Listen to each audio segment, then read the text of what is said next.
नारायण नारायण नारायण नारायण। श्रीमद् भागवत पंचम स्कंद अथ नवमोध्याय। नौवां अध्याय भरत जी का ब्राह्मण कुल में जन्म।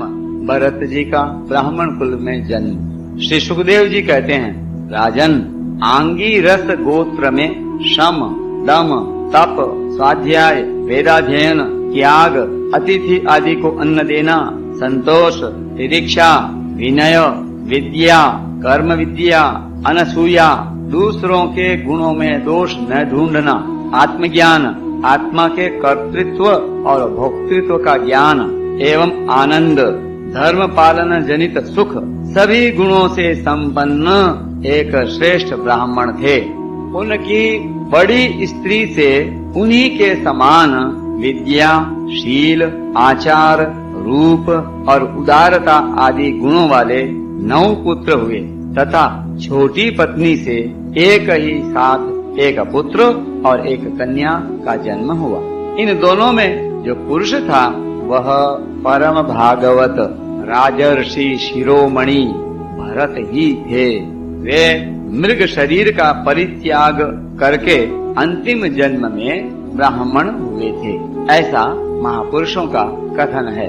इस जन्म में भी भगवान की कृपा से अपनी पूर्व जन्म परंपरा का स्मरण रहने के कारण वे इस आशंका से कि कहीं फिर कोई विघ्न उपस्थित न हो जाए, अपने स्वजनों के संग से भी बहुत डरते थे।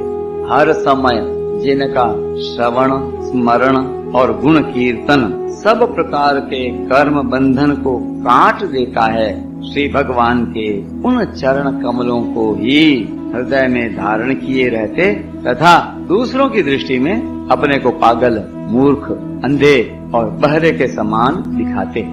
पिता का तो उनमें भी वैसा ही स्नेह था, इसलिए ब्राह्मण देवता ने अपने पागल पुत्र के भी शास्त्रानुसार समावर्तन पर्यंत विवाह से पूर्व के सभी संस्कार कराने के विचार से उनका उपनयन संस्कार किया। यद्यपि वे चाहते नहीं थे तो भी पिता का कर्तव्य है कि पुत्र को शिक्षा दे। इस शास्त्र विधि के अनुसार उन्होंने इन्हें शौच, आचमन आदि आवश्यक कर्मों की शिक्षा दी। किंतु भरत जी तो पिता के सामने ही उनके उपदेश के विरुद्ध आचरण करने लगते थे। पिता चाहते थे कि वर्षा काल में इसे वेदाध्ययन आरंभ करा दूं, किंतु वसंत और ग्रीष्म ऋतु के चैत्र, वैशाख, ज्येष्ठ और आषाढ़ 4 महीनों तक पढ़ाते रहने पर भी वे इन्हें व्याहृति और शिरो मंत्र प्रवणों के सहित त्रिपदा गायत्री भी अच्छी तरह याद न करा सके। ऐसा होने पर भी इस पुत्र में उनका आत्मा के समान अनुराग था, इसलिए उसकी प्रवृत्ति न होने पर भी वे पुत्र को अच्छी तरह शिक्षा देनी चाहिए। इस अनुचित आग्रह से उसे शौच, वेदाध्ययन, व्रत, नियम तथा गुरु और अग्नि की सेवा आदि ब्रह्मचर्य आश्रम के आवश्यक नियमों की शिक्षा देते ही रहे। किंतु अभी पुत्र को सुशिक्षित देखने का उनका मनोरथ पूरा न हो पाया था और स्वयं भी भगवत भजन रूप अपने मुख्य कर्तव्य से असावधान रहकर केवल घर के धंधों में ही व्यस्त थे कि सदा सजग रहने वाले काल भगवान ने आक्रमण करके उनका अंत कर दिया। तब उनकी छोटी भार्या अपने गर्भ से उत्पन्न हुए दोनों बालक अपनी साउथ को सौंप कर स्वयं सती होकर पति लोक को चली गई। भरत जी के भाई कर्म कांड को सबसे श्रेष्ठ समझते थे। वे ब्रह्म ज्ञान रूप पराविद्या से सर्वथा अनभिज्ञ थे, इसलिए उन्हें भरत जी का प्रभाव भी ज्ञात नहीं था। वे उन्हें निरा मूर्ख समझते थे। अतः पिता के परलोक सिधारने पर उन्होंने उन्हें पढ़ाने लिखाने का आग्रह छोड़ दिया। भरत जी को मानापमान का कोई विचार न था। जब साधारण नर पशु उन्हें पागल, मूर्ख अथवा बहरा कहकर पुकारते, तब वे भी उसी के अनुसार भाषण करने लगते। कोई भी उनसे कुछ भी काम कराना चाहता तो वे उनकी इच्छा के अनुसार कर देते। बेगार के रूप में, मजदूरी के रूप में, मांगने पर अथवा बिना मांगे जो भी थोड़ा बहुत अच्छा या बुरा अन्न उन्हें मिल जाता, उसी को जीभ का जरा भी स्वाद न देखते हुए खा लेते। अन्य किसी कारण से उत्पन्न न होने वाला ये स्वतः सिद्ध, ये केवल ज्ञानानंद स्वरूप आत्मज्ञान उन्हें प्राप्त हो गया था। इसलिए शीतोष्ण, मानापमान आदि द्वंद्वों से होने वाले सुख दुख आदि में उन्हें देहाभिमान की स्फूर्ति नहीं होती थी। वे सर्दी, गर्मी, वर्षा और आंधी के समय सांड के समान नंगे पड़े रहते थे। उनके सभी अंग हृष्ट पुष्ट एवं घटे हुए थे। वे पृथ्वी पर ही पड़े रहते थे, कभी तेल उबटन आदि नहीं लगाते थे और न कभी स्नान ही करते थे। इससे उनके शरीर पर मैल जम गई थी। उनका ब्रह्म तेज धूली से ढके हुए मूल्यवान मणि के समान छिप गया था। वे अपनी कमर में एक मैला कुचेला कपड़ा लपेटे रहते थे। उनका यज्ञोपवीत भी बहुत ही मैला हो गया था। इसलिए अज्ञानी जनता यह कोई द्विज है, कोई अधम ब्राह्मण है, ऐसा कहकर उनका तिरस्कार कर दिया करते थे।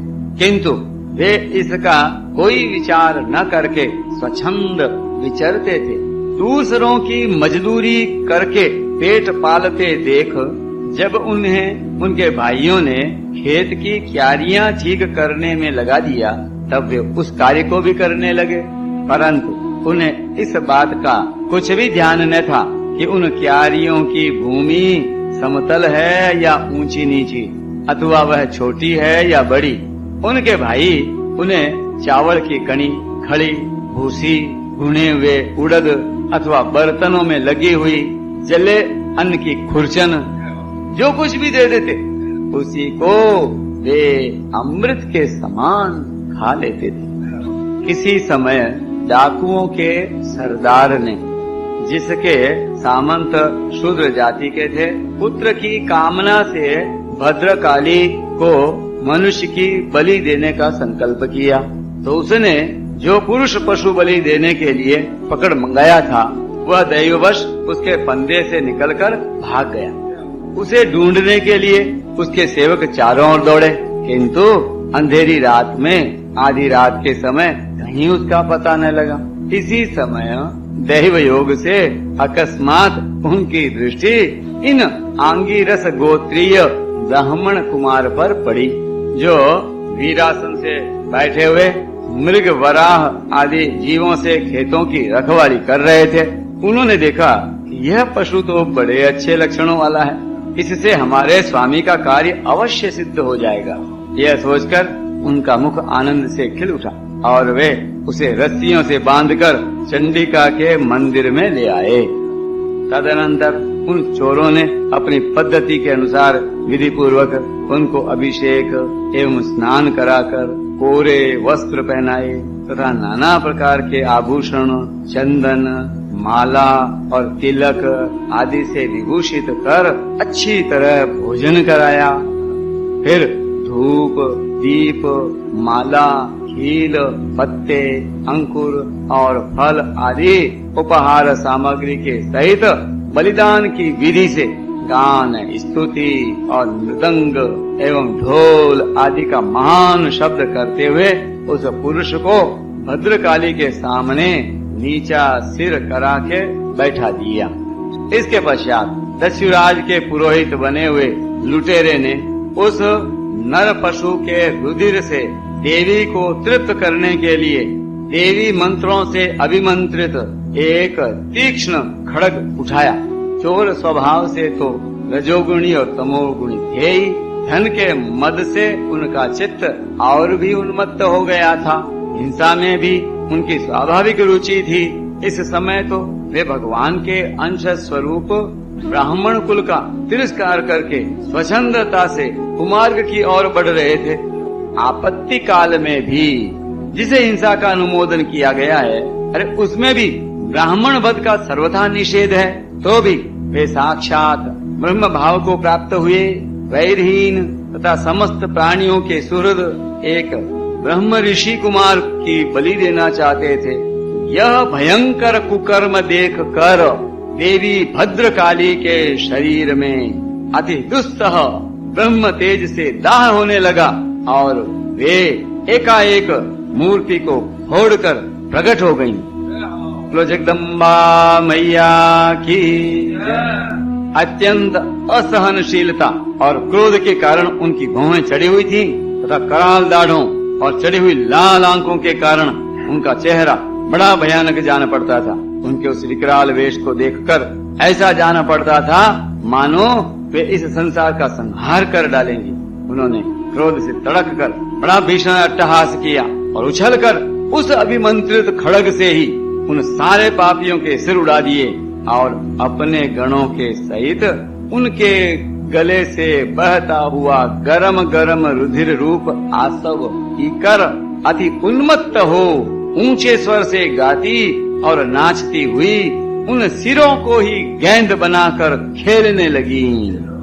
सच है, महापुरुषों के प्रति किया हुआ अत्याचार रूप अपराध इसी प्रकार ज्यों का त्यों अपने ही ऊपर पड़ता है। परीक्षित, जिनकी देहाभिमान रूप सुदृढ़ हृदय ग्रंथि छूट गई है, जो समस्त प्राणियों के सुहृद एवं आत्मा तथा वैरहीन हैं, साक्षात भगवान ही भद्रकाली आदि भिन्न भिन्न रूप धारण करके अपने कभी न चूकने वाले काल चक्र रूप श्रेष्ठ शस्त्र से जिनकी रक्षा करते हैं और जिन्होंने भगवान के निर्भय चरण कमलों का आश्रय ले रखा है, उन भगवत भक्त परमहंसों के लिए अपना सिर कटने का उत्तर आने पर भी किसी प्रकार व्याकुल न होना, यह कोई बड़े आश्चर्य की बात नहीं है।